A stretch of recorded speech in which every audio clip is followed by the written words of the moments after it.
C'est un déferlement sans pareil dans les rues qui s'est observé ce mercredi à Bukavu. Cette marche qui a mobilisé les forces sociales et politiques sous l'impulsion de la NDC, du collectif Amka Congo et les autres était un message de soutien au FARDC engagé sur le front au Nord Kivu. Une façon pour cette population de dénoncer ce qu'elle qualifie d'agression de la RDC par le Rwanda via le M23. Leadership Gouvernance pour le développement se joint aux forces vives du Sud du Kivu à l'appel de son président national, le sénateur professeur Dr Matata Mponyo, qui a appelé le peuple à la résistance face à une énième agression. Il a aussi appelé à soutenir les forces armées, les hommes et les femmes en uniforme qui défendent l'intégrité de notre territoire. Une fois au cabinet du gouverneur du Sud Kivu, les manifestants ont lu leur mémorandum adressé au chef de l'État Félix-Antoine Tshisekedi Tshilombo, à qui ces forces politiques et sociales demandent la rupture des relations diplomatiques entre la RDC et le Rwanda identifiés comme agresseurs. De boycotter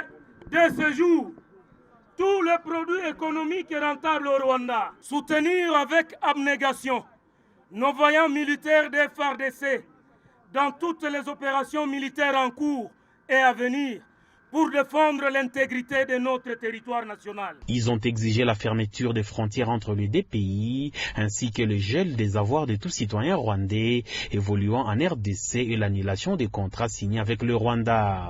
On a vraiment supporté beaucoup.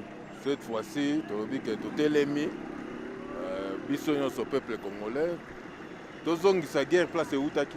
Pona basoda na biso bazala concentré po ezamboka bakoko bakoko batikela kimbi mboka oyo il faut to bunda po ata centimètre motro ekenete biso population toza sima na bango. C'est donc un véritable ras-le-bol exprimé à travers cette action citoyenne où les manifestants ont réaffirmé leur attachement en leur armée en exigeant que le gouvernement dote les FARDC des moyens conséquents dans cette guerre d'agression. La paix ne nous viendra pas de l'extérieur.